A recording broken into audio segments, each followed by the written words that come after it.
All right, everyone, it is 4 p.m. I'd like to call today's regular council meeting of April 8th, 2025, sorry. If it was 2029, I don't know if I'd be here. I'd like to call this meeting to order. And I'd like to begin by acknowledging that this meeting is taking place on the unceded traditional territory of the Yakanuki within the Tanaka Nation.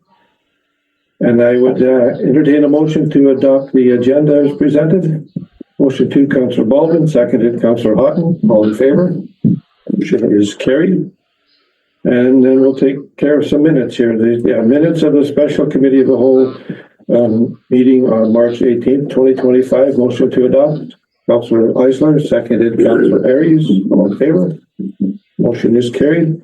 And the minutes of the regular council meeting held on March 25th, 2025. Motion to adopt. Councillor Holland, seconded Councillor Lucas. All in favor? Motion is carried. And we'll proceed right to our verbal and written reports of council.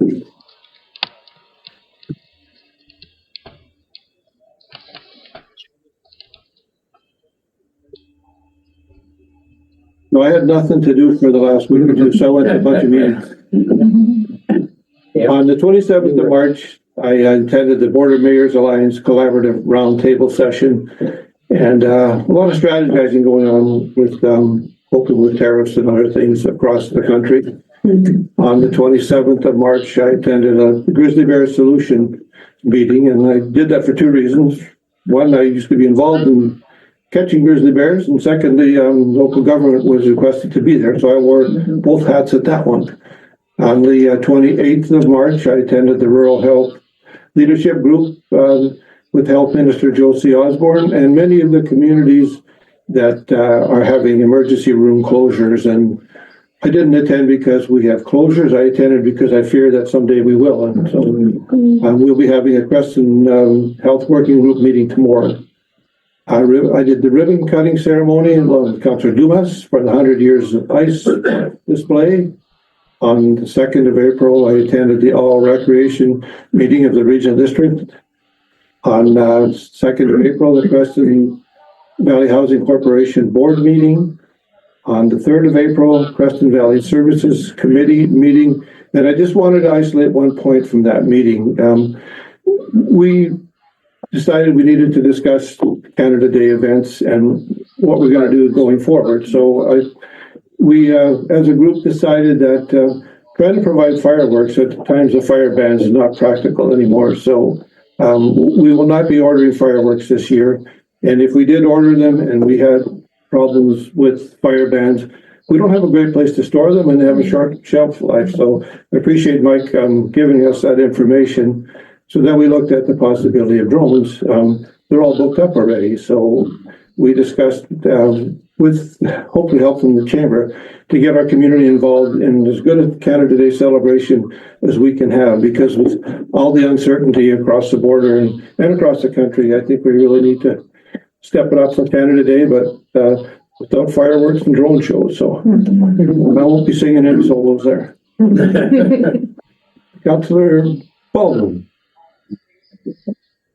Creston Community Forest had their AGM and on April the 3rd, and but the rest of the meeting was, I was going to say, uneventful, but they did decide to step away from the major cycling project on the top of Arrow Mountain and have handed it off to Trails and to the Cycling Association to see if they can wrestle something into submission there. Some fairly big technical obstacles there.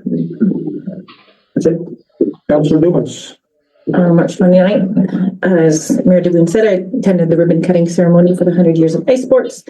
And April 2nd, Creston Valley Housing Corporation board meeting. It was our orientation for legal. It was very interesting. And then April 2nd, RDCK Water Services Committee meeting. And then yesterday was Blossom Festival Committee meeting. And I saw your reports today, Councillor Eisler. Yeah, go ahead. Creston Valley Housing Society meeting at noon today, and I guess it didn't quite make it in time. Anyone else?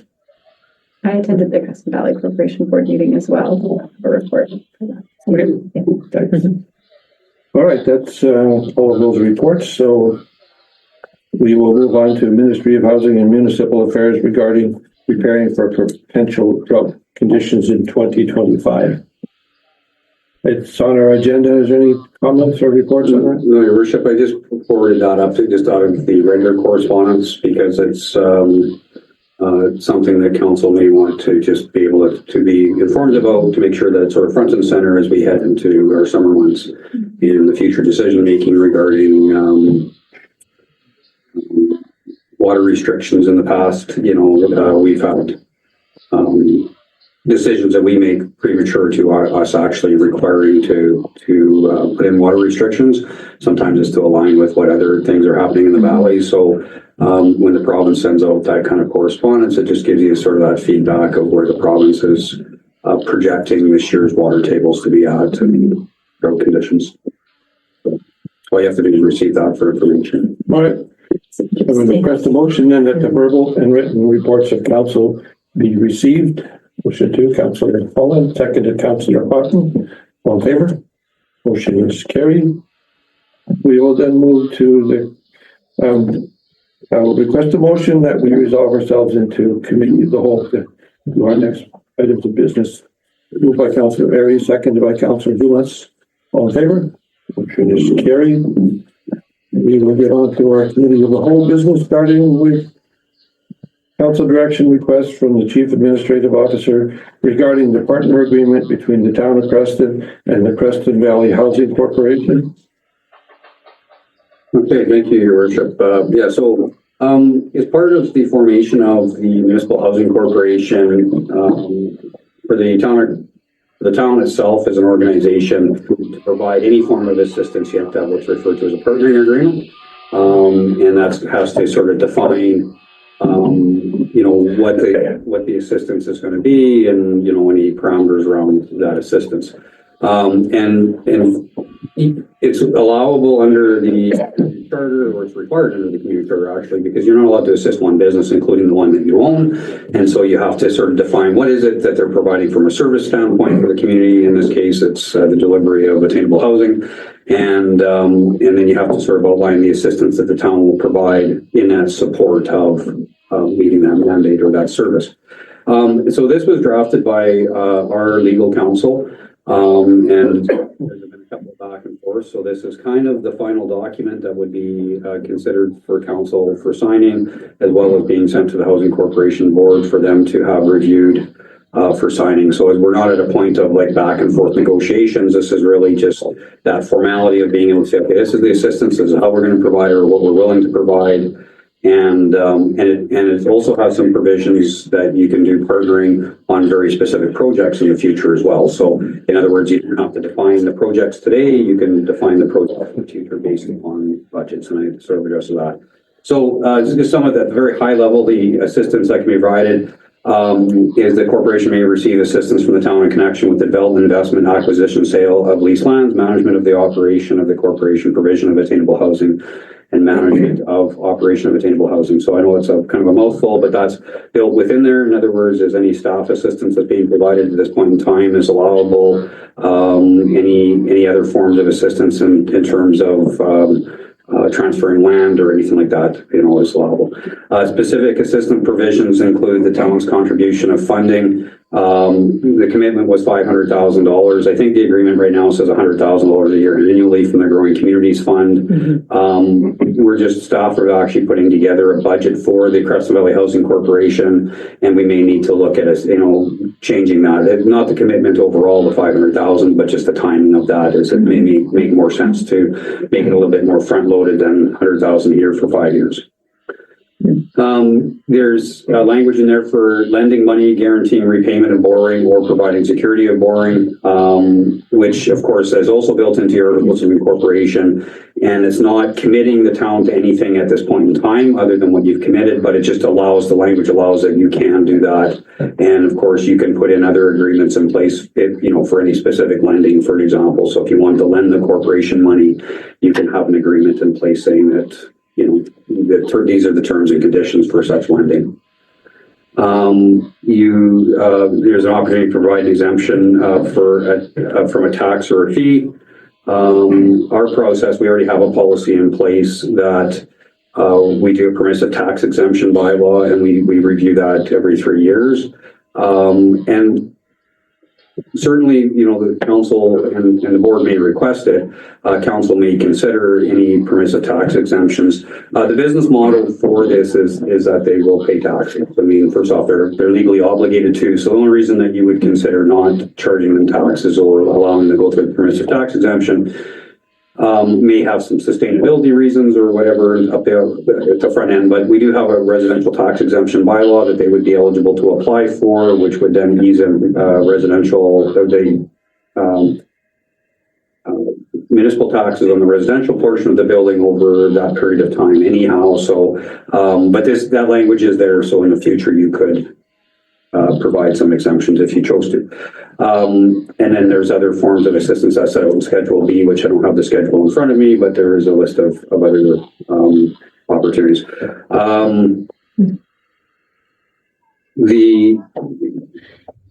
Some of the other items that are in there is basically it talks about the restriction on disposition of land or improvements. So you're able to give them land. I mean, that's one of the assistance you can provide. In the Articles of Incorporation, I can't remember off the top of my head what the partnering agreement says, but in the Articles of Incorporation, any assistance that they receive in terms of land is restricted, that they can't turn around and sell it, that the disposition has to follow. Basically, I believe it's worded that council has to approve it, and of course, if council's approving it, you would have to follow all disposition requirements required by the community charter if it started out as a land that was an asset that was started out as a town of Creston asset. Financial management, just kind of skimming through here.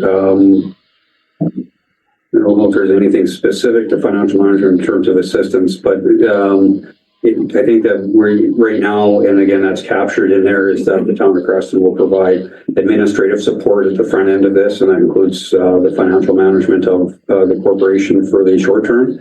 And I say the short term, that could be a year or two, depending on, once the projects are started and that financial requirement starts to rise, and where our staff aren't able to accommodate that any longer. We'll just sort of dictate when the housing corporations take on that issue, whether it's through staffing or consulting. The term of the agreement is for 5 years with the ability to renew. Mentioned with the capital commitments that you can make on a project by project basis. I think that's about it. I think the rest of it was pretty self-explanatory if you reading through the agreement. Certainly the lawyer was writing it from the town's perspective. So when it goes to the Creston Valley Housing Corporation, they may want to get their own legal counsel and take a look at it at that point in time. But it's not one. It's one that has to be in there that has that legal protection and to the town and creates that ability for us to actually have a business relationship with our own corporation. Councilor Eisler. I just want to clear up with the Growing Communities Fund. Okay. So it's over a 5-year term. That wasn't the Growing Communities Fund when we got that. We had a 5-year limit to spend everything, so which was like 2 years ago. So yeah, so that's partly, and I think that got when the lawyer or the legal counsel put that together. Because of course there's back and forth emails and phone conversations. So at one point I may have said over a 5-year period. And of course, we were talking, that started last year, but here we are in 2025 as we're getting going. So, you lost a year there. And then as I'm putting the budget together for the housing corporation, it will make more sense. Where they're going to need more money is certainly at the front end. And it's kind of, like we need some money for them to get going. To get the project off the ground. So there's some pre-project work that has to be undertaken, which will require some consulting dollars and funds. Now, some of that will get wrapped into the project that they undertake, which becomes a bookkeeping function for Stefan.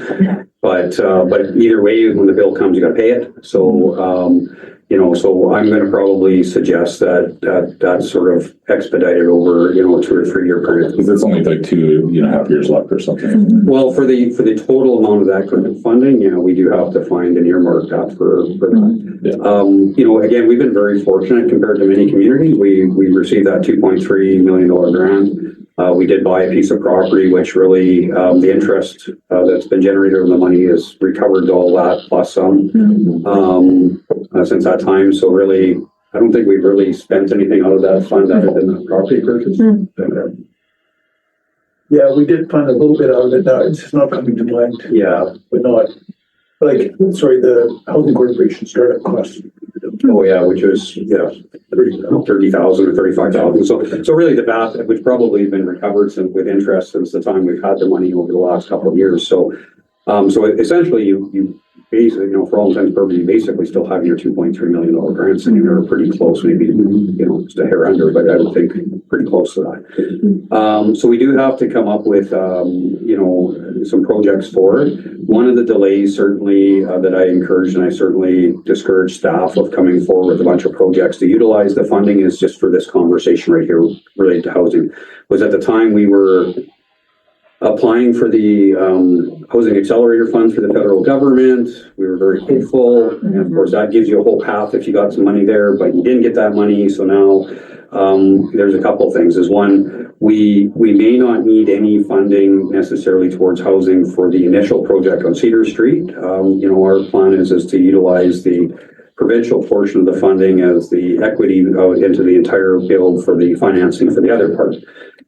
So we should be okay there. But to undertake a second project, which again, when we did the business model, for you to be sustainable in 5 years, you pretty much need about 60 units that you're renting. And so with the apartment building being 42 units, you're going to need to create another 20 units somewhere, somehow. And so once we start going here with this project and it gets underway in September, that'll allow us to sort of the board to focus on what is that second project. We did acquire another piece of land that may not be the right piece of property. We may be a better piece or a better development, but really they need to turn their eye on what's that next 20 units look like. That said, when you do just residential only, on the private finance side of things, there is development financing through CMHC, which you can get up to 95% funding with a 5% down payment. So if you needed, it's to say it was a $10 million build and you need 5% down, you need $500,000. And then also with the finance, they also look for, I think the term used is liquidity. So, extra money to be able to say that, hey, if there's some cost escalation or challenges here, you can financially support that. So quite possibly you'd be using some of that funding towards another project, I would say in the next year that you could probably do that. And then and depending on that project, depends how much that can be used. And there is some other projects that certainly we have on our books as an organization that certainly fits within that growing community fund. So we really just been holding back because we wanted this to take place and allow some real decisions to be made towards housing so we can move that forward. And then I guess in short, when it comes down to time, we have projects that money can be used for in a heartbeat. So it's Thanks. Any other questions, Councilor Baldwin? So a quick one, because it is a partnership agreement. If the housing corporation needed to use, and most economical route was to use town staff or resources to do something, would they invoice the town? Is it? It'd be the reverse with the town invoice, the housing. Well, yeah, I'm sorry. Yes. At this point in time, the workload is notwithstanding the report I'm about to give you guys in the next part of our meeting. So notwithstanding that, right now, the little bit of work that it is creating is manageable. But for example, we just had a meeting with the private finance. And the list of requirements that we need to put in place prior to starting that project and getting that financial approval is going to require some staff time that's probably outside the scope and abilities of our existing staff. That can be managed through consulting. And so we can hire a consultant to manage that coordination of that work that needs to be done. But at some point in time, which again, to be determined, Certainly the Housing Corporation is going to have to find its own resources, because even me invoicing them for our time doesn't create time. So we just don't have the staff to. So where we're at now, we're fine, but I just been a caution that I don't know how long that can, and once that project starts, that may be a time for the financial side that we may have to look at. They may, and they can look at hiring a bookkeeper, for example, if that's what we had to. So that the existing employees wouldn't have an opportunity to work on this after hours or something, would they be? That would not be appropriate under the Employment Standards Act. Thank you. No moonlighting. We had such a big labor pool to pull from.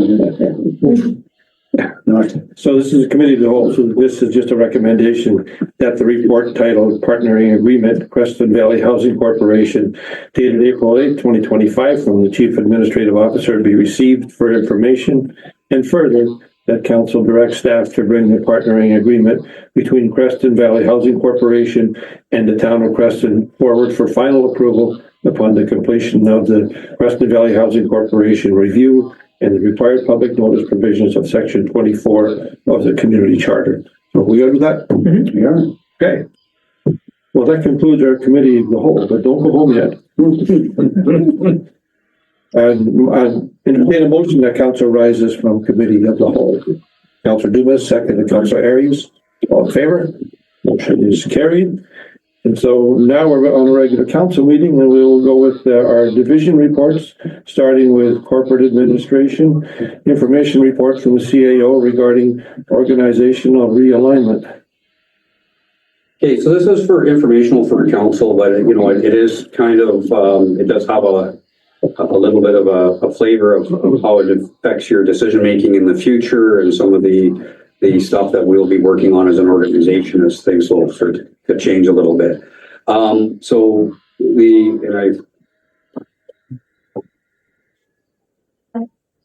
Okay, perfect. And I use this presentation to go through our senior management team here recently. And so I'll keep it a little bit shorter than the conversation we had as a worker, but it's certainly to give you a little bit of a context and how things organizationally will be changing a little bit over time. Well, there's a lot of information. It seems, oh, it's a big move. It's really not that much. It's kind of moving at a very snail's pace in a lot of ways. But one of the challenges I had was with the organizational assessment of those 53 recommendations that was provided to us from Brian Carruthers, was trying to group some of them together. I mean, you can pick one off, but it just then creates an answer, or question by somebody, well, what about what's next? And so, because so many of them were sort of intertwined together. So today, very quickly, we're just going to go through, some objectives when I sat down and took this on to say, how can I take all those and group them together into something a little bit more manageable? How do I create, a little bit of accountability in what we're doing and transparency? We'll go a little bit on the background, strategic leadership, and that sort of that realignment and some of the tasks that we've undertaken.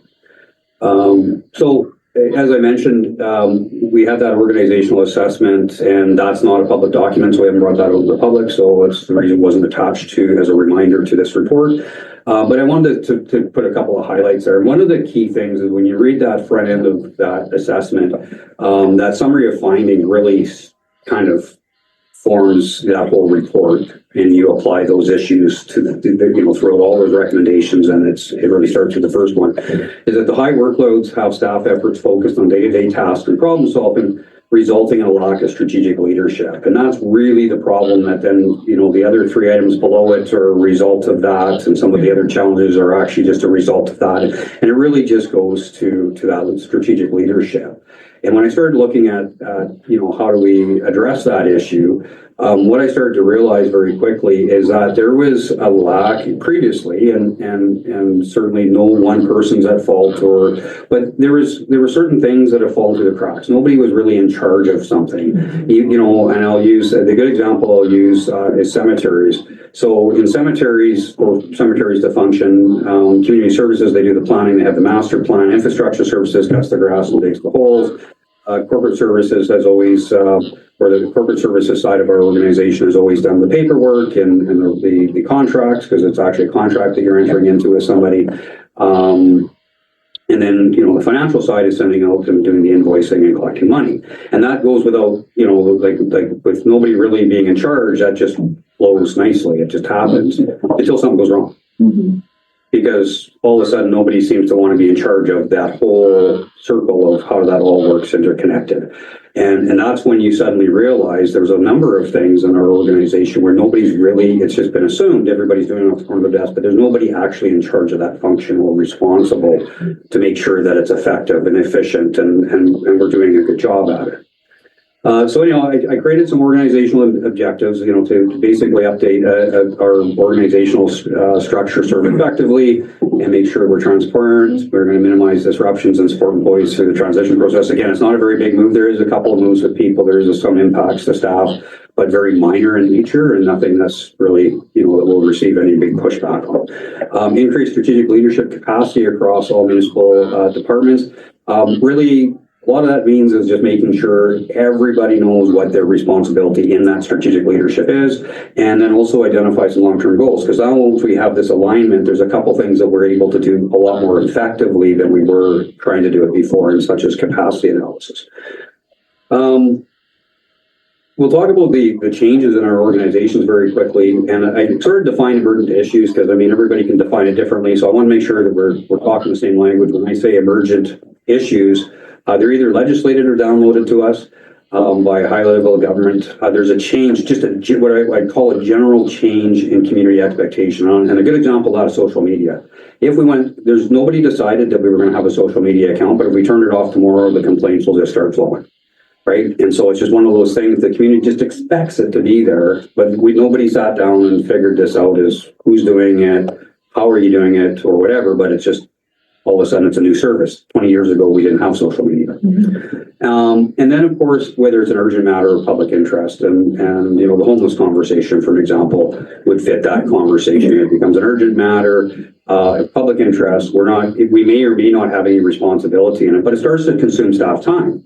When you say, for example, you ask me to attend 3 meetings in a week related to a topic, that's time, and that's taking time away from something else. And at the end of the day, we may not actually have any involvement in it, but it did impact us. So that's when I refer to emergent issue. Those are the 3 sort of things that impact us in that. And of course, then we had planned improvements to service delivery. We as an organization progress, whether it's changes because community expects it, whether it was out of our citizen satisfaction survey or came from this table from council at some point in time, services have changed. Whether they've increased, decreased, they just changed. So this is not a comprehensive list. This was just us sitting down for 5 minutes and said, okay, well, what's changed in the last 15 years? And, accessibility planning, legislative, emergency management. We did take it on from the regional district because they weren't meeting our legislative responsibilities. Then the legislation changed, which added a whole bunch of new responsibilities. Climate change, affordable housing, public health and safety, privacy management. All of these are just legislated. We have responsibilities. And some of them, they seem very small. Like very small, like what the amount of work we have to do. And we were very dismissive about time. But just to sort of set the food for thought, 10 minutes a day for a staff member equals 43 hours a year, right? So a very minor change of 10 minutes a day is 1 week's worth of work in the course of a year. And so while one of each of these may be minor in nature, when you start adding them all up, they suddenly become weeks worth of work spread out over your staff body. We've increased our physical assets, which we refer to our physical assets as part of our levels of service, and each of them come with more work and more maintenance. And in the last, certainly since I've been in this role, we've been a lot better whenever we bring on a physical asset to make sure that part of the budgeting process, we're including the hours for maintenance in the labor budget so that, we can at least bring on temporary employees for the maintenance side. So, when we brought on the Koothny, we added money to be able to maintain that part. We didn't forget about that. Because in, previous years, going back 10 years or more, there was a number of things we brought on without even bringing in an operational budget change. For example, we brought on the off-leash dog park, and we didn't add any operational budget money to manage that. And then you really start to hurt because you don't have hours to actually do the work. But that gives you a little bit of a list of some of the things that we've added from physical assets. And again, that's not comprehensive. It's just what we could think of in a couple minutes to putting this together. Potential services, so things that are coming up is that, with developing the child care center, there is a contract. We have to have an authorized operator. That comes with work. Even if we have a consultant do a bunch of the onboarding work for the authorized operator and some of the policy development, it still takes time to hire, it just has time attached to it. CBT's approach local government vote potential ownership of the grain elevator. That's going to come with work. And then, of course, some of the changes we made that were conscious decisions to improve service to the community around street sweeping, our fire rescue response, the valley-wide service, just even how we changed our budget and strategic planning, which became a bit of a community expectation of putting out a budget book and being a little bit more communicative with it and just doing surveys. It all is for the greater good of how we want to deliver services, but it all comes with time. This is just some changes on the key staff changes, which really, this just represents organizational knowledge loss when that happens, especially when you have long-term members and staff that leave. The ones that I highlighted in green, the reason I highlighted them is because they were a little different, and they were actually losses of positions that weren't filled right away, or if at all. And if I went back even a little bit further, for example, the utility superintendent that we included in budget isn't actually a new position. It's actually filling a position that's been vacant since 2005. When the director of development services became our town manager in 2010, we actually didn't fill that position. When the director of public works left in 2013, we actually just gave it to Ross as director of community services, and he did both jobs. Was that effective? It was effective in making sure the budgets didn't increase very, very rapidly, for sure, but it didn't really get us anywhere, further down the road as far as the amount of work that was sort of growing with that. So anyhow, this was the recommendation from Brian's report was first off, he said, the CAO had too many direct reports. At the time he visited here, I had 11 direct reports in various ways. And so he recommended to go to 5. I added the 6th one because policing still needs to have some direction and liaison between council and our organization. We also have a staff member over there in the victim services coordinator, so there is a relationship that has to maintain through at least to our staff member. So while this was what he recommended, this was the basis of what I started to build it off of. Again, I'm just undertaking reinforcing his comment related to the lack of strategic leadership. So I defined what strategic leadership in local government is. I mean, first off, strategic leadership is just really, about the ability of setting goals, coming up with a plan, implementing and monitoring is really what that's about. And so I wanted to make sure from a staff side of things that we really put in that local government context of that you're guiding a municipal service or responsibility. You have a set goal, and sometimes it's a department goal, sometimes it's just a very functional goal for that particular service. So you take procurement for an example, that may have a very functional goal to the organization about how we purchase. But that's a goal. And then you develop a plan. Plans can be policy. So we're not saying that everything's going to have a master plan attached to it. Simply having a policy and a procedure and how something's done is a plan. And then, of course, it's implemented and monitored goals, right? So some of these, again, putting some context to this, is these aren't huge moves. It's just making sure that we're identifying who's responsible and how we're going to achieve some of that. I covered off with our senior leadership, what the key elements of strategic leadership, because there is a little bit of change in their responsibility in how they view certain things that have to be done. And so this just kind of reinforces what the key elements are when, especially when you're talking about service delivery at a higher level, when you get into some of the smaller responsibilities like procurement is a very specific function, not so much. But if we're going to build a park or we're going to change, drastically how level service is being provided or how we're going to view that, then certainly these things will more apply. So what we did was what I created out of this was basically, and this is where, helps council a little bit when we're looking at our organizational chart. It certainly will help me and the other directors. And I gave the example of how, cemeteries just flows, it takes all, 4 divisions to actually make it function. But the reality, you still need to have somebody overall in charge when something goes on. And so what we created was these focus statements, which really just gives you just a very brief statement of what is that division, what does it do, and then the actual identified focus areas, which kind of lend a little bit to their responsibilities, but if you compare those to the responsibilities, they don't line up perfectly, because for example, you'll have environmental stewardship, which might be a lens to everything they do and not an actual function. So corporate administration, centralized management and support functions that enable the municipality to operate efficiently and effectively while implementing policy decisions of its elected officials. Corporate administration is myself. In larger organizations, corporate administrations may have multiple staff in it, including the CAO, but right now it's a division of one, which is just me, and it's just a fancy way of accounting for me in an org chart. Community services, which we've always had a community service division for a number of years. Focus statements, supporting and enhancing the well-being of community. And so when we look at the focus areas, when issues come up, this helps us decide where does it go, who's actually responsible, especially for emergent issues that we didn't anticipate. So in this case here, land use planning, licensing, community development, environmental stewardship, that's a good example of not so much functional as making sure it's a lens that's applied to things that we're doing from a planning perspective. Recreation and parks, which also will include cemeteries as an open space, social service type programs, cultural programs, public health and safety, community engagement, data and mapping. And as you can see, quite a breadth of things to consider, but those are that allows us, when a new issue comes up, and I'll go back to say the unhoused and the conversation on house, and if we were to advance that into some sort of service delivery or partnership and service delivery or anything, I now know where it can go.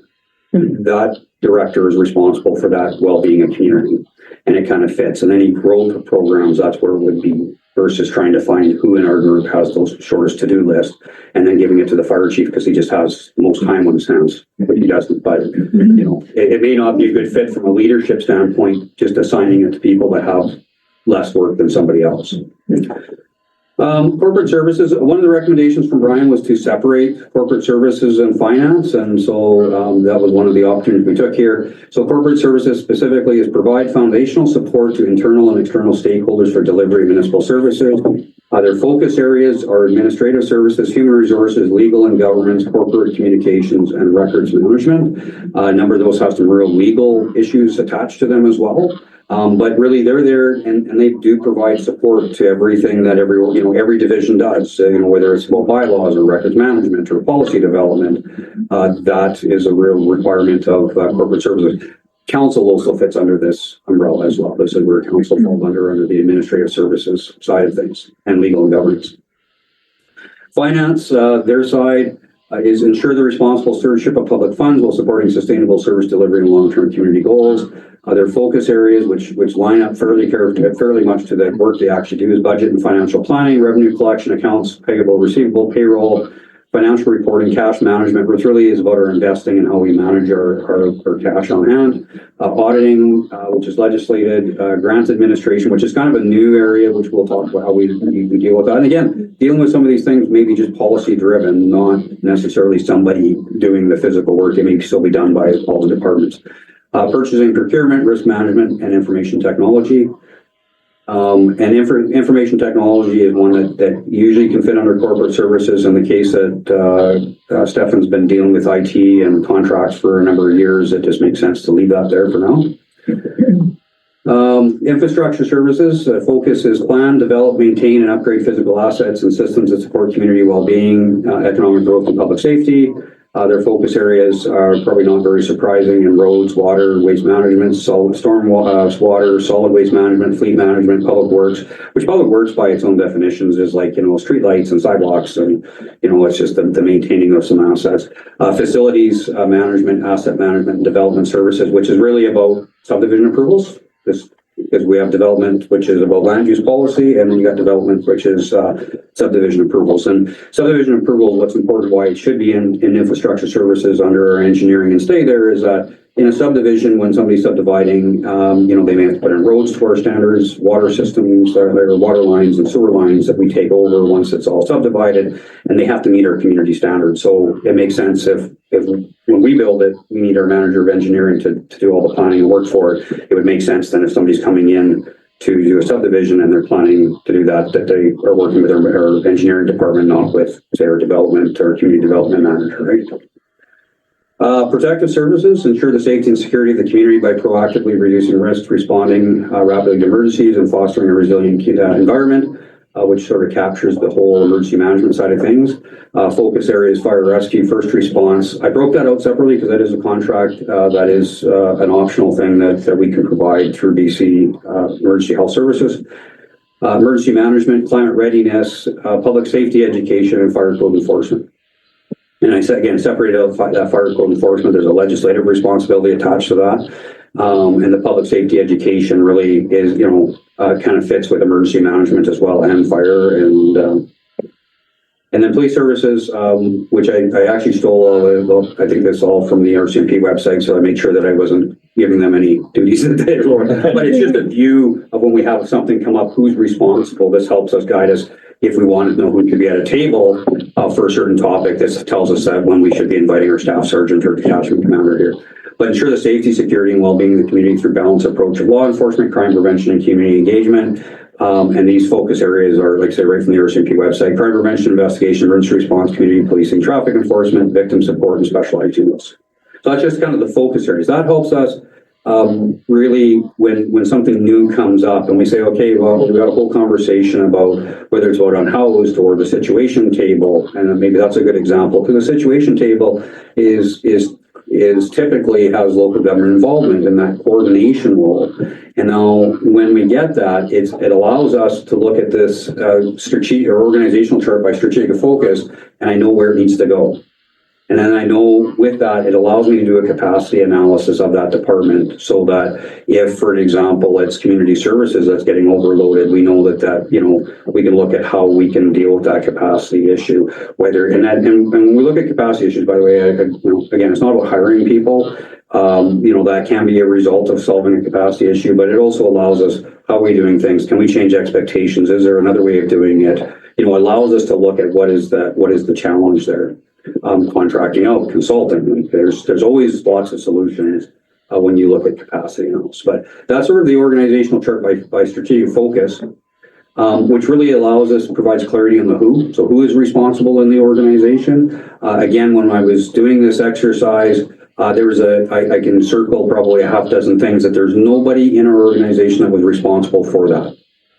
Like literally no strategic leadership, which then would fall back to me if I needed to answer the question, okay, how can we do it this way? And everybody's like, just how we've always done it. I think I've heard that a few times.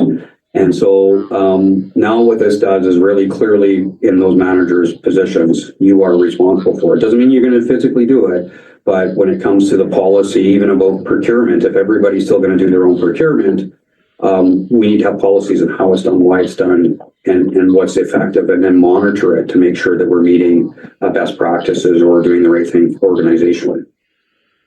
So, okay, defines the who and the divisions. In the larger report, I'm not going to go through it because it would be just really long-winded, and you guys would get the gist of it from reading it. Is what this allows us to do is we put planning, put responsibilities down, and this is a sample for community services for planning and licensing, whether you call that a department or a business unit. Sometimes they're just business units and functions that we do, but we can just with one sentence say what is the responsibility here. There's this strategic lens of how everything fits, but what is your actual responsibility? This actually creates a level of accountability for me to measure, but more importantly, allows me to look at things and do a capacity analysis for that function a lot clearer, especially now that we know who's in charge of things. So when I want to know how much time we're spending, and I'm going to refer back to the procurement position because of some of the conversation we had with council and some of the things I couldn't answer because how we were doing it. Now I'm going to put it on to people. I need the data collected on what that capacity and what those challenges are and what are we doing so that we can have that capacity analysis conversation much more focused. So that's what each of the departments and business units ended up with something like that, which then sort of informed our organizational chart by responsibilities. Again, if you look at community services, this isn't all new departments, but departments that we typically refer to planning and licensing, building and bylaw as departments, but the other three at the bottom are really more business units of functionality, and they need to be kind of separated because of the responsibilities attached to them. So data and mapping, GIS, That actually, has a lot to do with our community planning. It also has to do with our asset management is tied to our GIS, for example, or to a GIS system. It's a shared service with the RD, but we also need to make sure that this service is being provided to meet our needs and the community needs. And so that does take staff time and a little bit of focus. Parks and cemeteries, well, a lot, when we talk about parks and cemeteries, all the management all the maintenance and actual physical work is certainly done by infrastructure services, but the actual planning, the community engagement, are we meeting the community expectations? When do we do another master plan? How do we get that in front of budgets and plans for the new park or a new trail or whatever? That really falls in that well-being of community. And that's where that planning side of things falls. And community engagement, well, I separated that from corporate communications. There's some legislative responsibilities through community engagement. Corporate services or community services does the most, like we're required in zoning applications. You have to do a public hearing. But there's other community engagement we do, and we're not really measuring the success of those. And so by having somebody in charge of what are we doing, what's the success of it, there's no point doing another open house if it was a waste of time and money, right? And so it'll allow somebody to sort of focus and be able to guide the organization on, so when the fire chief or the new director of protective services says, well, I want to engage the community to understand something, he's not going out and redoing something that we know doesn't work, right? So there's some guidance from leadership there. Across the organization, we were able to define for corporate services, finance, infrastructure services, protective services, and RCMP, sort of what their business units or departments are. This just shows the actual staffing we have at this point in time and where they fall within that organizational chart. So, none of the staffing, it does capture some of the staffing that's coming up with the 2025 budget fill in terms of, well, I didn't include that on here. So for an example, I did, under infrastructure, utility superintendents is there. So I did capture the fill-in positions as well. Probably the bigger change, I shouldn't say big, and when I say bigger, I mean, one of the bigger changes is that we did decentralize the admin staff through this process. So one administrative staff is assigned to each division, the 5 municipal divisions, not counting RCMP. And they will be reporting directly to those division directors versus previously the 4 of them reported to the director of finance and corporate services. So we spread that across. With that said, their tasks aren't changing at the front end, and they're going to continue doing the same tasks. Their tasks are relatively aligned right now to the work that they are doing, but there will be some adjustment over the next year as we sort of analyze and sort of find some efficiencies or change in where it makes sense that somebody shouldn't be doing this anymore and that somebody else should be, we'll manage that. So what I did was I didn't like to have, I think when I pulled the HR related ones, organizational ones, there was 13 of the 53 were really directed. And so that's just a lot to manage. And so I just made 4. Grouped them together and said, if I did these 4 things, do I accomplish what I set out to do? And they think I did. So the first one was adopting the realigned organizational structure. Our senior management team reviewed it, made suggestions, put input into it. And so that's what we're adopting as the new organizational structure. It also reduces my direct reports and changes how I communicate with our senior management team. Part of that had to come with appointing some key staff to director positions that help us with that organizational realignment. And some of that is just changing titles, and there was 2 appointments that came with that. Recruitment of new staff positions created through the 2025 budget. So there was, from coming from Brian Crowther's report, there was a couple of really key things that he suggested we should act on quickly. The utility superintendent was one of them, transitioning the 2 temporary public works employees to full-time, 1 wastewater operator, that transition for 1 wastewater operator, as well as the administrative assistant for infrastructure services, and the term records clerk, I'm just going to refer to as a records clerk to help us with that transition. Those are underway right now. And so we need to finish those because that'll finish filling in the holes that we do have that we know. And then the last thing, which is really the ongoing thing, is the CAO and division directors collaborate to address the existing organizational capacity challenges with realigned responsibilities. And in there, I think I said, well, that'll happen over the next year. It's really the next year and continuously. But I think in the shorter term is what we will try to do is identify, things that council would assume we are doing and we're doing well may not be being done as well as we think they are. And so the first thing that we need to do is go back and make sure that the items that we really need to do are being done. Because when people get busy, what happens is their day-to-day tasks that we take for granted, I'll do tomorrow. And then tomorrow never comes because they're just on to the next task. And some of these, while minor, very minor in nature, and can be captured quite easily through, our records, electronic records management process and automation, like some of that will get captured. We got to go back and make sure it's getting done. A good example is like our parks inspections that we have to do for MMADC, and as a liability thing, we're capturing the records in a binder at the Public Works building, which is not how you manage that record, as an example. And then the other thing is we need to make sure that they're done every month for sure, no exceptions, because that's not optional. And so I'm not suggesting they're not, but we don't have any way of verifying when they get missed and how we catch up. And so we need to create a system, make sure they're done every month and make sure that the record ends up in a record system so that when we're required to pull it is that Creston would be able to get that data out for MMADC or whatever we need it for. So those are kind of the little, and they're very small issues, but they're going to take a lot of time to resolve. As a result of this, there's two real main objectives, and these were the kind of barriers that when I had a really long conversation with Brian before he did the presentation of the report, so we had some really good conversations about how I could approach these and how some of them get wrapped up, and they're really a lot of interconnected things. But the two things that really were that I couldn't do, and I couldn't really embark on about really making sure everybody understood what they're doing, and really understanding where you can gain efficiencies and how you get policies and make sure that you're not losing organizational knowledge every time somebody leaves, was how that realignment would take place. But that succession planning it's really hard to come up with a succession plan and identify staff that you want to develop as professionals in those roles when those roles are really undefined, or they're not really sure who's doing it, or it's kind of, you get the wrong people doing the wrong things. So this really helps us be able to define that succession plan, and really will allow us to also, through budget processes and other decision-making, make really informed decisions about how we invest in our staff and which areas that we need to invest in our staff. That really, with that realignment, that planning, it becomes a lot easier.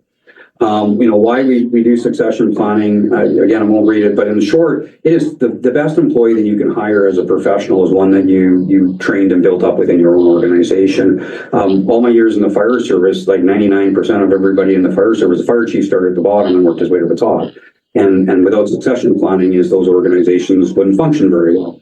And so, but it applies to all organizations. And so it's really easy for me to look and say, the best plan we can have in place for the recruitment and retaining, especially when you're looking at your senior management positions, or somebody that you've had in your employee for a long period of time and you invested in to make them the manager and the strategic leader that you need. Because they come pre-built with, they know everything about your organization, they know your community, they want to be here. Like there's just all these benefits to that versus sitting down for a 1-hour interview and hoping for the best, because that's sometimes what happens. So I identified some things about succession planning elements of what goes into it. Again, that'll be a planning exercise that we'll embark on probably next year sometime. So it's not an immediate to do, but it is allows, this reorganization will allow us to do this. The other objective is the capacity analysis, which is really that systematic evaluation of the organization's ability. As I was going through this, the light goes on to a number of things of what we're doing and we're doing well or what we're not doing so well. And so there is going to be probably a little pushback from staff about taking on new services for a little bit until we can really get a good handle on it, because we were able to, certainly through this process, I was able to identify a number of things where, we're doing it, but we're not doing a very good job, or we're not meeting best practices or that generalized expectation. And so we need to go back, make sure we're doing it. Again, it may not create any extra work. It might even create some efficiencies, but we really need to make sure we're doing it right so that that what people would be their general best practice expectation is being met. And we're not, nothing sort of falling through the cracks. But that capacity analysis, once you now have people in charge of things, and when I started the very front end saying, 10 minutes a day is actually 43 hours a year of time, is that we're able then to really focus in and dial in on some of the little procedures and things that are taking some of those 10-minute times here and there, and be able to implement better procedures and policies in how we do that. And I can, had a discussion with our directors on yesterday morning, actually. And there's a time entry thing that we do that actually takes a bit of time that we can do a lot better at. And that just in itself, if we can find a better way to do it, we can save 20 hours a year. And it's just that, that's that 10-minute per day, mentality. So that'll be sort of the focus, but we'll be able to do that and come back. And again, capacity analysis doesn't mean that that's a plan for more staff. It's the plan of what are you doing well, what are you not doing so well, what can you do to fix those things, and again, fixing things can be everything from changing process, expectations, technology, whatever. So there were some senior management changes that took place to accommodate that, and a couple of title changes. Joel Comer was promoted to Director of Community Services from Manager of Planning and Community Development. Creston was promoted to Director of Corporate Services, which is a newly created division.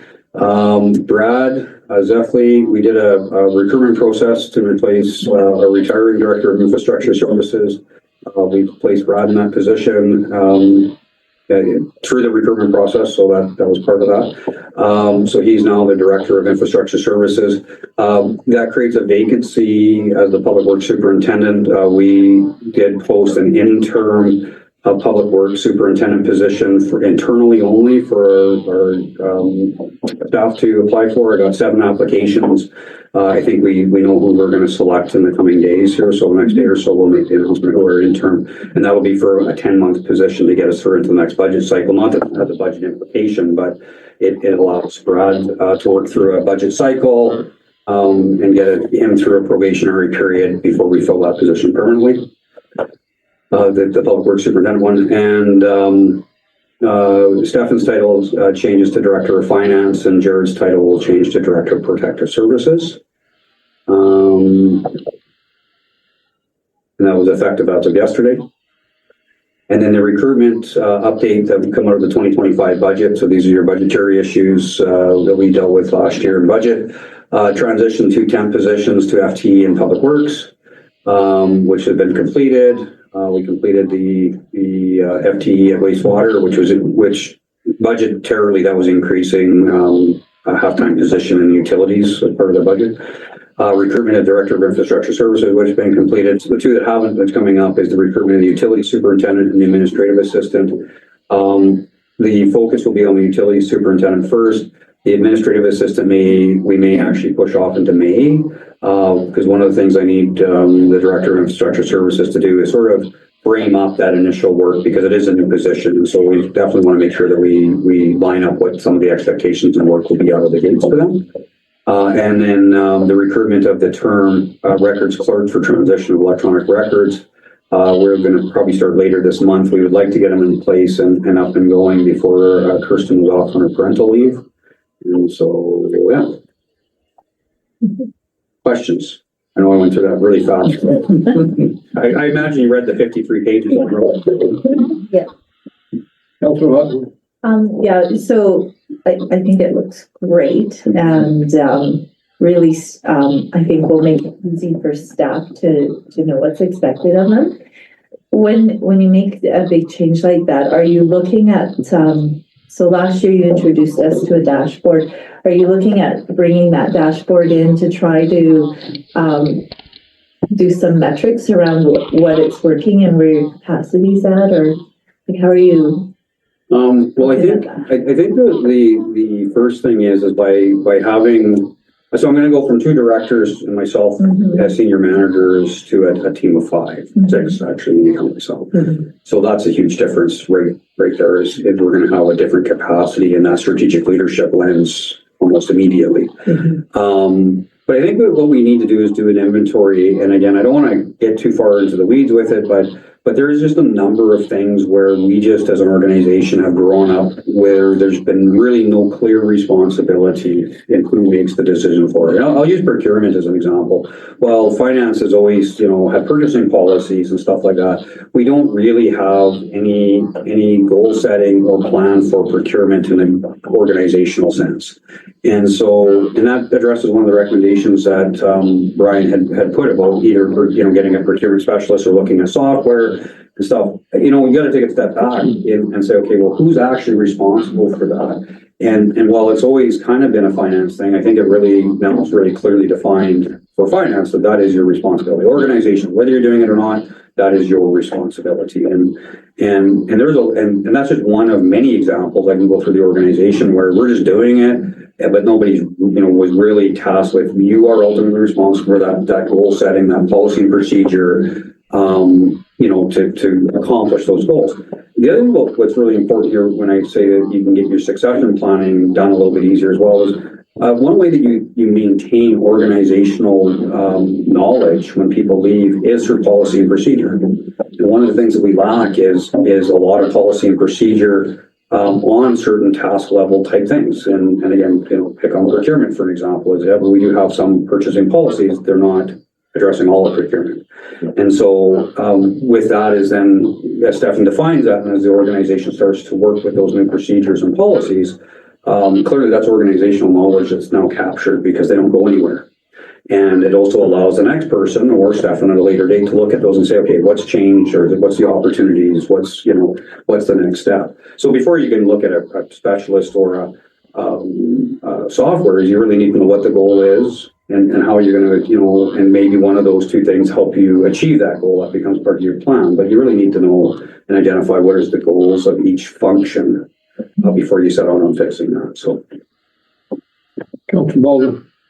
Right, mine's after a gazillion years in government, we kept focusing on SMART goals that are measurable and setting essentially some kind of a marker for success. Because a lot of this will be subjective. It feels like it's working better. It looks like it's working better. But did we expect the outcomes to change materially? And then the way you do that for evaluation most of the time, is that you define that at the outset, saying we're going to make it 10% more efficient, or the dollar savings are going to be X, or something like that, so that you can hold yourself to define whether you had success or not. So that whole metrics thing that Councillor Hutton was bringing up, was for me, I realized you got a billion things here, and you're one person, but it would still be that thing where we say we started it here. 2 years from now, we can say that the outcomes that we expected, we exceeded. That would be lovely to have. Yeah, and sorry, I got a little off track with that. I think the first step is we're going to do an inventory of what needs to be done and developing metrics and SMART goals. For example, we use SMART goals in our performance evaluations to staff. And so that is, we can do that. But I also want some of this to be the simplistic part that it really is. So things that can be fixed with a policy and a policy statement, there's your goal, your procedures, because there's really some things are easily not fixed or fixed that easily. But we need to do that inventory of what are the easy fixes, what are what's the short-term, medium, and long-term goals, and yeah, we certainly we can develop metrics or a way to measure that. Just supplemental or clarifying. So, we're going to look at the council action list coming up here right away, and so. Just thinking about the items that are on there, already some of them I can see shifting into different director roles than they maybe were Perhaps. A week ago. Perhaps, yeah. And so maybe that's a good place to start. Yeah, like I said, the first thing the team will do an inventory about, and that's the key of that last thing is that collaboration of what we're going to do, which will lead into that succession and capacity analysis, but it's really doing that inventory. And with the challenges of time, again, we only have Creston here for a couple more months and she's off for a little bit. And so and none of this is going to go really fast. It's a good thing, snail-based. Councillor Eisner. Yeah, I think it's great. And it's a real great start on what Mr. Crothers is recommending. But I wanted to talk about, I want to mention metrics too, because as the public expectation is that we're always looking for efficiencies, right? So that's another way, such a good way to communicate it to the public, because like an overall document isn't, going to really say much to anybody. So, yeah, and I just had another thought just about like sort of employee health and wellness, like where that fits into that, because that's one thing that I think creates more efficiencies than. Which is one of and it's the one recommendation out of the group of 13. If you look at the very front end, the background, and I list out what Brian's recommendations were. One of the bigger ones is about establishing a dedicated HR function. I can't say it any other way. That has a budget implication. Let's be just honest about that.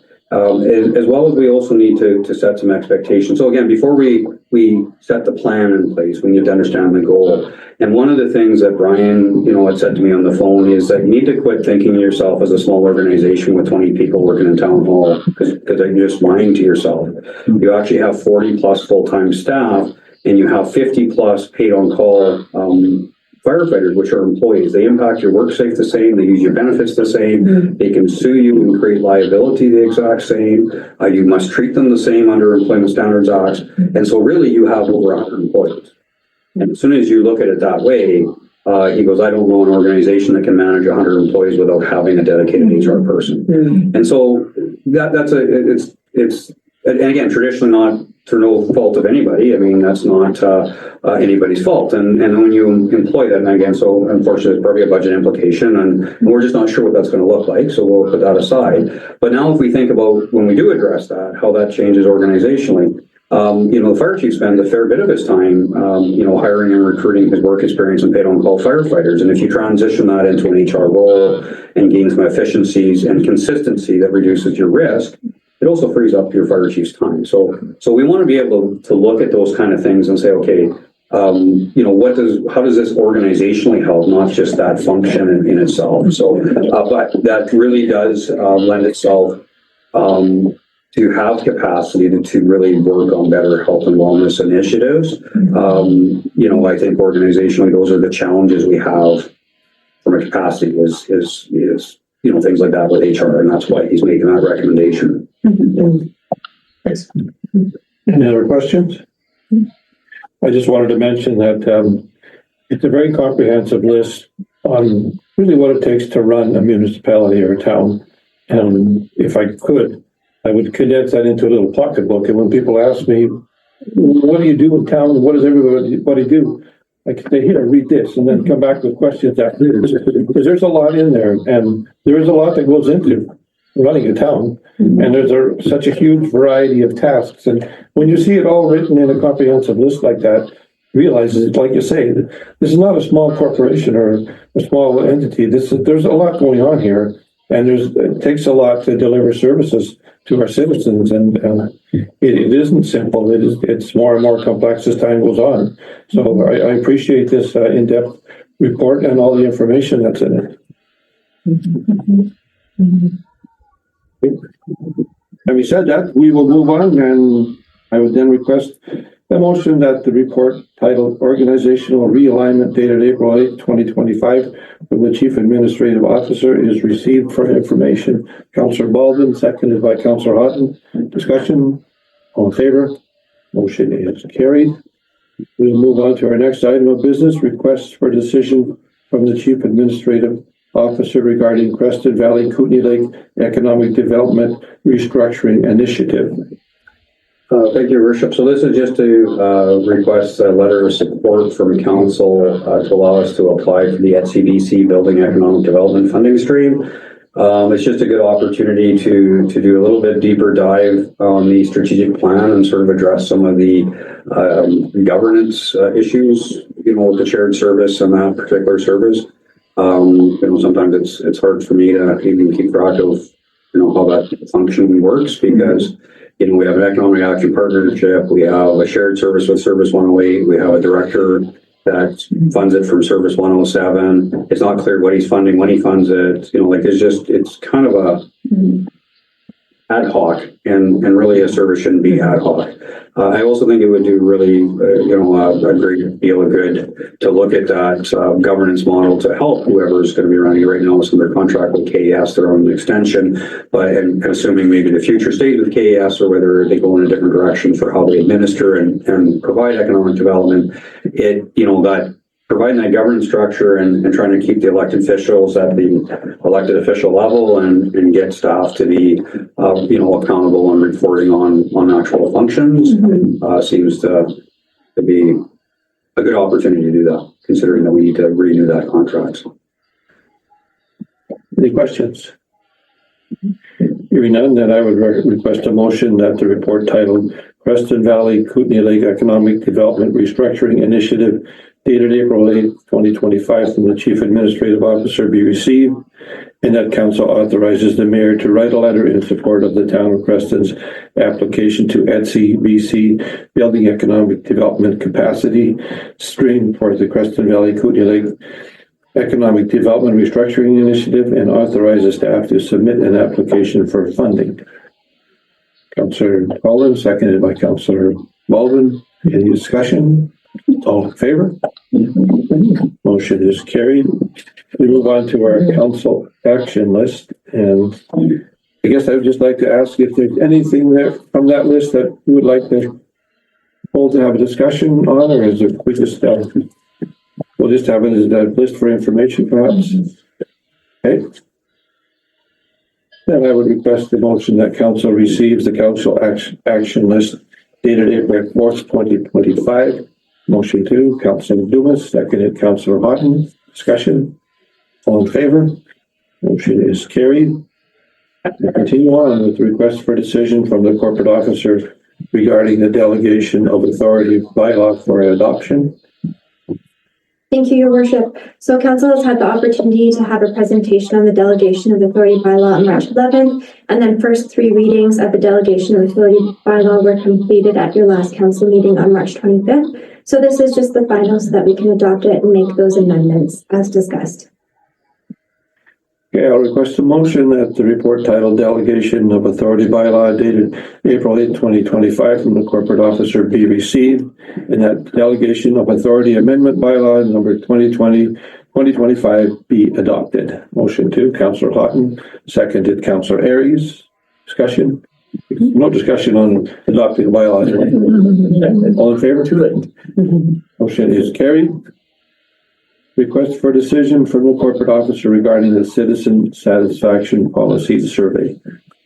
Thank you, Your Worship. So this is just a follow-up from our committee of the whole report around the citizen satisfaction survey. So I believe it was presented to you on March 25th on my behalf from Mike. Essentially, it just states a timeline for the intervals which we'll actually conduct the citizen satisfaction survey and some general buckets so that we make sure that we have baseline information to compare year over year. It's intentionally not incredibly detailed because there'll be emergent issues and other things that we need to include without doing a policy revision, but it is presented for your consideration of adoption. Any questions? Hearing none, I will ask for a motion that council receives the report titled Citizen Satisfaction Survey Policy Update dated April 8th, 2025 from the corporate officer, and further that council adopts the revised Citizen Satisfaction Survey Policy PUB 001-10 as presented.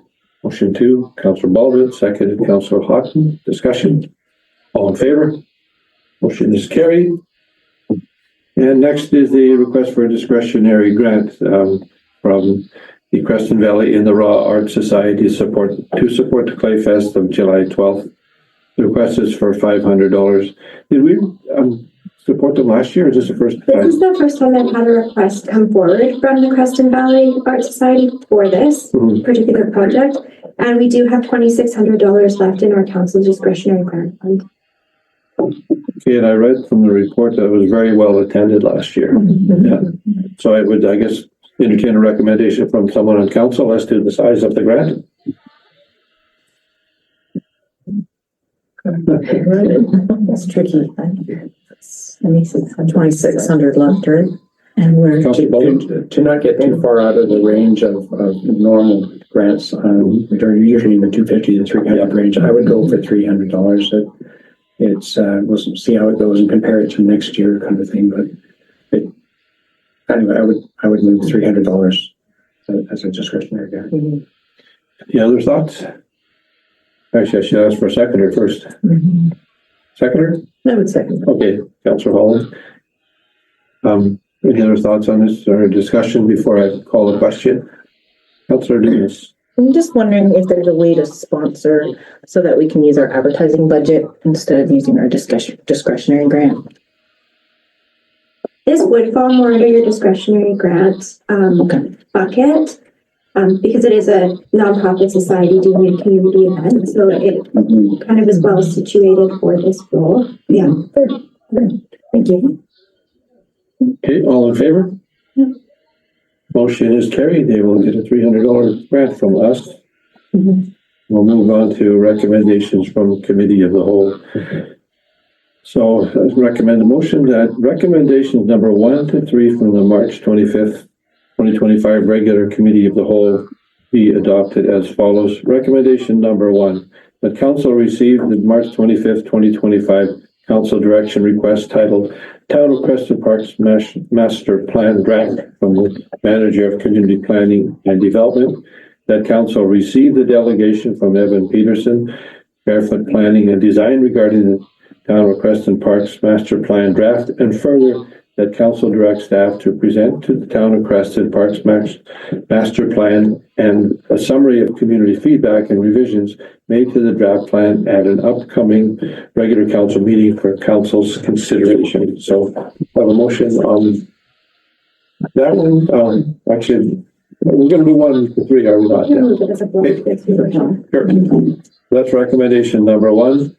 Number 2 is that Council received the Council direction request titled Development Variance Permit Application 25-01, 908 Northwest Boulevard, dated March 25th, 2025, from the Manager of Community Planning, and that Council directs staff to proceed with public notification for Development Variance Permit 25-01, and further that Council directs staff to present all public comments received and a draft Development Variance Permit allowing up to 2 fascia signs on the primary building located at Lot 2, District Lot 524, Kootenai District Plan 4452, for council consideration of approval at an upcoming council meeting. And the third recommendation is that the report titled Citizen Satisfaction Survey Policy Update, dated March 25th, 2025, from the corporate officer, be received for information, and further that council direct staff to present the amended Citizen Satisfaction Survey Policy to council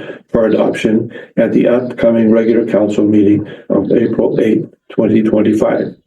So that's a lot of stuff. Motion to Councillor Houghton, seconded Councillor Holland. Discussion. All in favor? Those recommendations are carried. We'll go on to correspondence. There's a request from Bendoya Meats and Treats, Esme Gloucester, regarding town parking and 15-minute parking spaces. And there's a recommended motion that just says that council. So I'm not sure if we need to study this more or if there is if it's just easy for us to pass a motion. Is it just that simple? Oh, yeah. I'll jump into there. No. Didn't think so. So first off is that you have a bylaw for parking that would have to require being amended. Well, I have no particular opinion one way or the other on what you set for a time.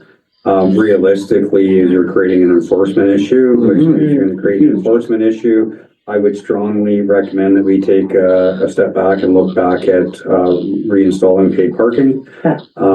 Because, back when we used to have paid parking, we generated $65,000, $70,000 that paid for that bylaw enforcement to manage the parking. And so it kind of goes hand in hand to change it to 15-minute parking without enforcement would be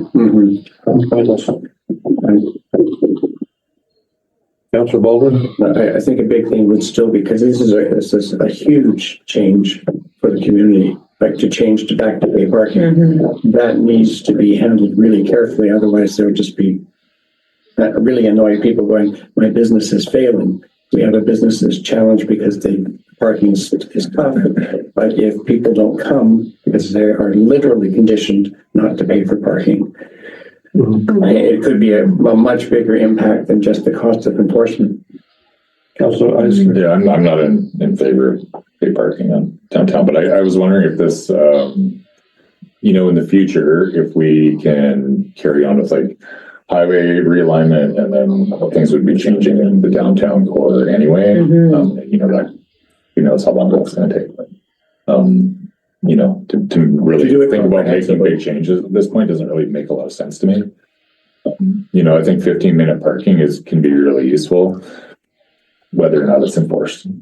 It can be a suggestion. If I may, changing that to 15-minute parking will create an expectation of enforcement. We will get phone calls. Yeah, So we get phone calls now for 2 hours, and that's, you know, so you change to 15 minutes, and That makes sense. we just have no way of enforcing it. That's just, that's just going to be realistic. You'd actually have to put a person on that. Yeah, well, I think we just might have big changes coming in the future anyway, so I don't know. We could change anything right now. Just so I make, one, and there's not, because doing a study and revisiting is not changing anything. So we have studied parking, we have studied issues with business, we've done parking counts, we understand, you know, that data is now 10, 12 years old. There's nothing wrong with revisiting it. Actually, the reason was we were only supposed to temporarily suspend parking for, you know, the paid parking for a temporary period and go back and revisit it. And then council at that time didn't want to revisit it. And then it's now here we are. Right. So it's written as a temporary measure. It was never intended to completely remove it. You know, I have no opinion one way or the other. My opinion would be to make any fundamental change from where we are would require some study and analyzing, you know, all of those issues and sort of understanding the bigger, more complex issue of, you know, expectation and whether that does have an impact to your business community or not, what that looks like. But honestly, to say that if you change it to 15 minutes, it would create more work than an expectation, at the very least, of us answering the phone for something that we're not going to be able to handle. Councilor Houghton and then Councilor Dumas. I appreciate the free parking downtown. That's a nice perk. But I'm going to agree with this letter.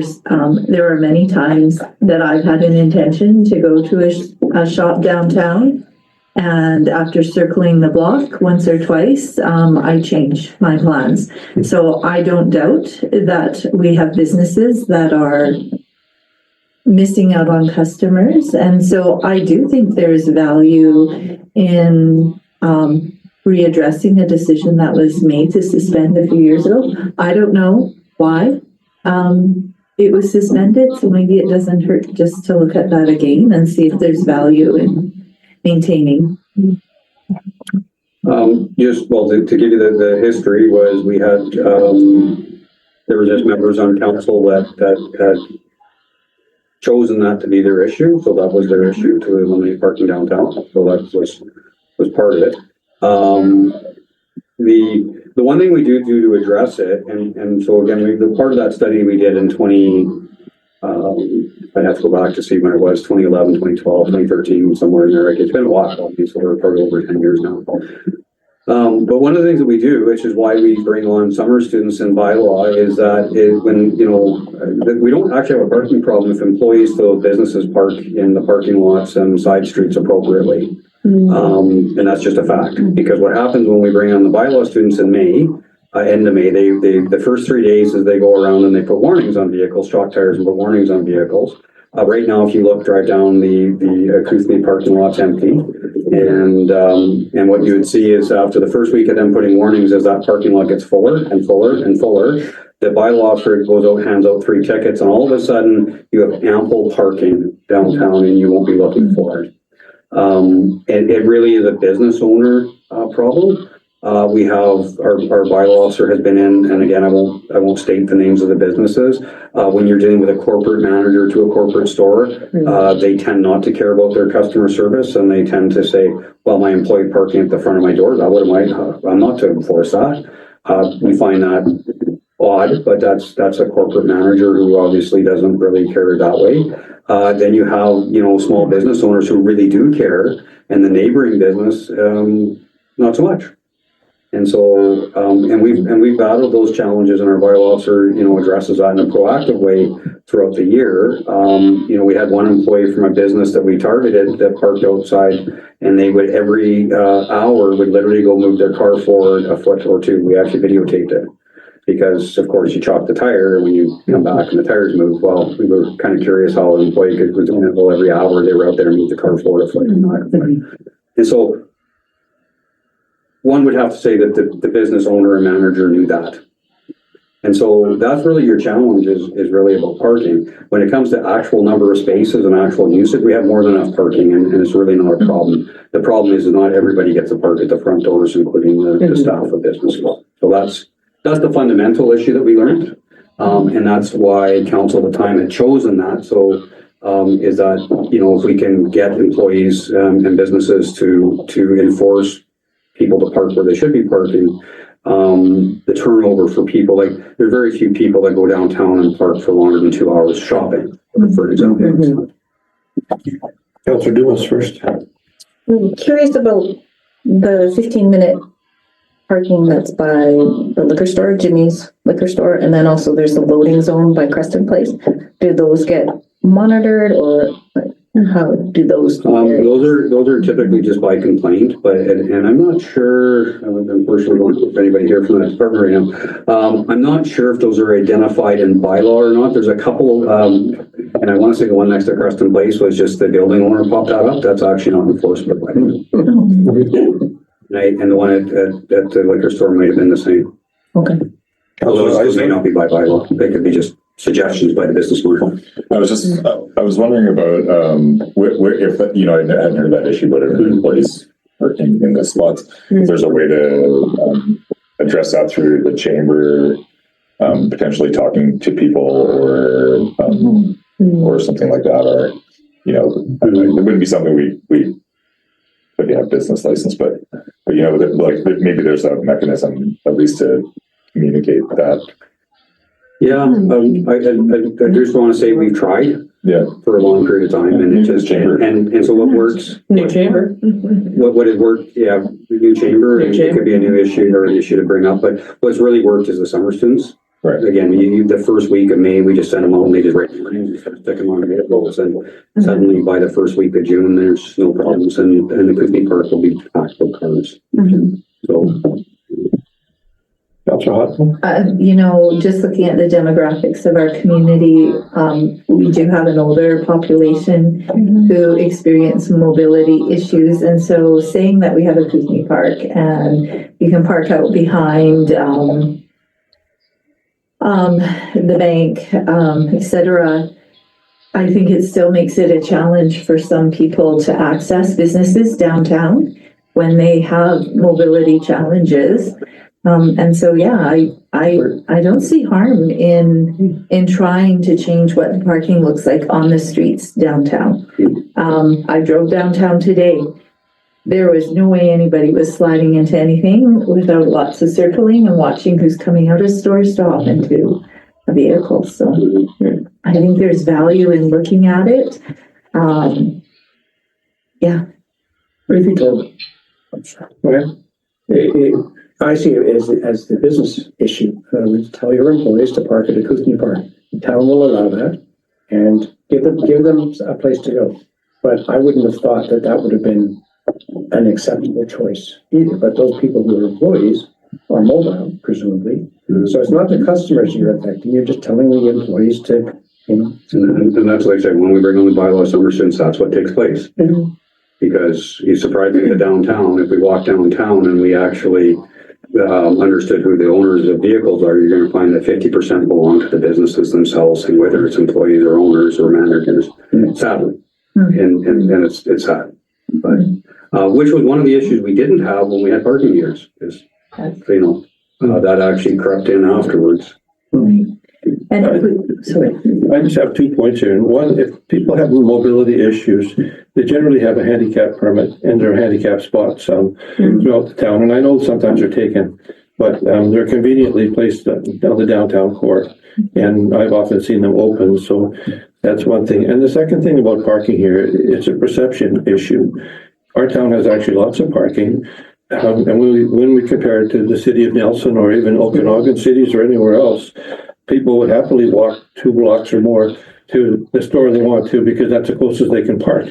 We have the perception that that's inconvenient for us because we generally don't have to do that. Sure. So it is partly that. And yeah, it would be great if we could solve all the parking problems for each of the stores downtown, but it's kind of an insurmountable task, I think.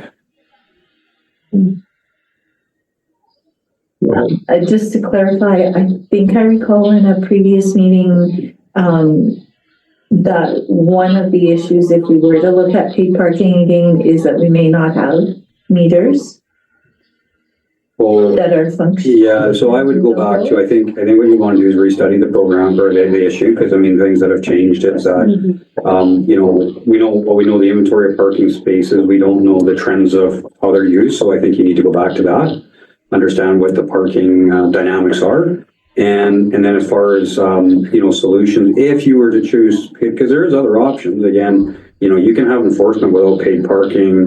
You know, again, we successfully do it through the summertime with the summer students, and that's still an option, and it's relatively inexpensive in the grand scheme of things. But yeah, you would need to look at investing in new infrastructure for paid parking, Yeah. and again, that's part of what that study would be. No one has. Well, you know, for example, we used to, when we had paid parking, the town also owns a number of parking stalls off side streets and stuff, and we used to lease them out to employees. Because of course they weren't using parking meters all day. The second we put the 2-hour free parking in, just to cement the fact, what I'm saying is all those, nobody come renewed their parking because they parked on the street because it was free. And while we do some targeted enforcement, it just, unless you have a bylaw officer that's chalking tires daily, they know that. And until we start chalking tires every day consistently, you know, they don't move and don't change habits. So anyhow, my suggestion would be, is if you want to analyze it, is you need to send it back to staff. We can take a look at what needs to be updated and how we could approach it, because I don't know if we have the capacity to take it on. We did hire a specific summer student position, an intern, to do that study for us, you know, which we could, you know, take a look to see if that's what we need to do or what we could do in-house, and then we can come up with a bit of a strategy to sort of address the issue of, you know, give council some options on how to address it. But I think you start back with, okay, what data do you have and what needs to be updated so we can understand today's context, and that may help inform, you know, how you want to address the issue and whether you want to change the time to a, you know, a lower than 50, you know, 20 or 2 hours if you want to do 15 minutes. But I think we just need to analyze how we. Councillor Dumas. Yeah, I'm happy to refer it to staff also, because staff can take a look at potential realignment, and the parking will change all through that. So taking that into consideration, because talking about potential, you know, diagonal parking of those 2 avenues, and so it's kind of a big conversation. Well, it might be, well, the thing with the whole realignment is we just don't know if and when that'll take place. That's true. You know, that could be 10 years from now. Yeah. So that's really, you know, so I think we just look at it as the issue that it is, keeping in mind that things will change one day. So that may help inform, you know, infrastructure investment. But I think your strategy would remain the same. Just last thing, just, you know, a little bit of public relations around it can't hurt in our, you know, our mailouts or social media, and maybe you can talk to the chamber. I think it'd be good to talk to the chamber. I was just gonna ask if we could formalize that, working with the chamber on this too, because if it truly is 50% employees blocking the streets, then that might come easier from the chamber saying something than from us. I think what we would like is our summer student to give us a report of the results of his tire marking as to how long vehicles stay there, and if it's commonly the same vehicles, because if he's doing it, he or she is obviously going to observe that. And I just think that if we were to take a look at our parking meters, the ones we have now, probably the museum would want them, because the parking meters have changed a lot, and most people now just tap a card or something at them. License Or have an app, and so we're not prepared for that, and that would be for us to change that, I think would be quite costly, and probably more costly than investing in parking enforcement, so those are all things that I think we need to consider. Okay, one more, that's it. A long discussion. With just coming, the suggestion about speaking to the chamber, are we asking staff to speak to the chamber? Are we asking Councillor Holland to speak to the chamber? Is all, as I just wanted to clarify. Well, if it's formal from staff having that conversation with the chamber, then I don't know if that puts it to the agenda with them with a focused look. I would just, my recommendation would just be refer to staff and allow us to take a look at what the situation is. Again, I think it's a little bit more complex in terms of the who and why and how. So not saying that notifying the chamber and talking to them, but in one instance that I'm quite well aware of, was a corporate manager for a corporate business that does not belong to the chamber and probably wouldn't care what the chamber said to them.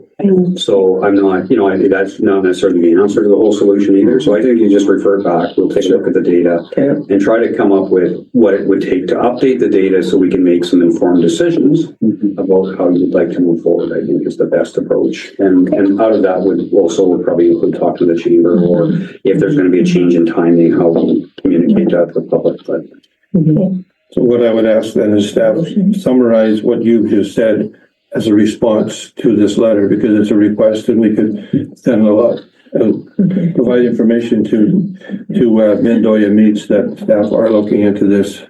And, we're not going to change this overnight, but we will expect. Motion to put it back to staff? What's that? Do you need a motion to put it back to staff? Yes, please. So that council refers, basically the correspondence and everything might go back to staff. Yeah. Yeah, that is with that council, so let's fill that in. Okay. I'll second. Second, Creston, do you have the wording you need? Well, the lucky thing is everything's recorded, so. You can always rewind. Councilor Dumas. For discussion, I know you said I only have but I just want to let you know, this is Ismay, who owns Mendoya Meats. So thank you for your letter. I suspected that that's why you were here, but yeah. So we don't need to write a letter then? Okay. You've heard 100 reasons why it's not that easy. I know it's not going to be easy. Yeah. But it's worth thinking. Yeah. But anyway, thanks for your request and we appreciate your attendance for sure. Yeah. Yeah, did I have a mover? You did. I need a seconder. You got a second. You got a couple. Okay, all in favor of the response? Okay. Thank you very much. But then we have some received for information stuff. The recommended motion that the following correspondence be received for information. Columbia River Treaty Local Government Committee update CRT Local Government Committee activities, outspoken regarding an invitation to Creston Pride Fest, and Village of Desjardins regarding cannabis taxation sharing and municipal owned cannabis retail stores. So we just wanted a motion to receive those for information. Councillor Baldwin, seconded by Councillor Houghton. Discussion? I appreciate that we're not motioning to start a cannabis retail store. Yes, me too. All in favor? Motion is carried. The acting mayor's schedule is on our agenda for everyone to see. I guess if I were away this month, it would be Councillor Dumas. Next month would be Councillor Eisler. And that brings us to question period. Any questions from the gallery? I hope we've answered yours as well as we could anyhow. Councillor Dumas? If I may, I don't know if Karen is watching, but she's usually in this gallery, so congratulations, Karen. Oh, True. when did she have her baby? She had a baby boy. Oh gosh, thank you. On Is it the 57? How much? 57, 38. That's the Today's the 8th, so.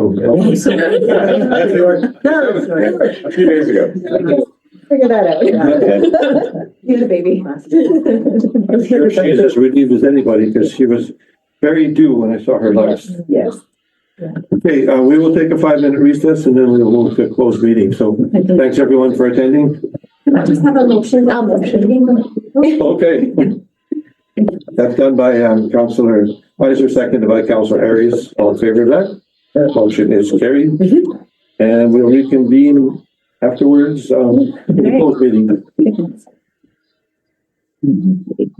I was first, but. Do you have the IQ? Friday, I did I too. believe it was Friday. It was Friday.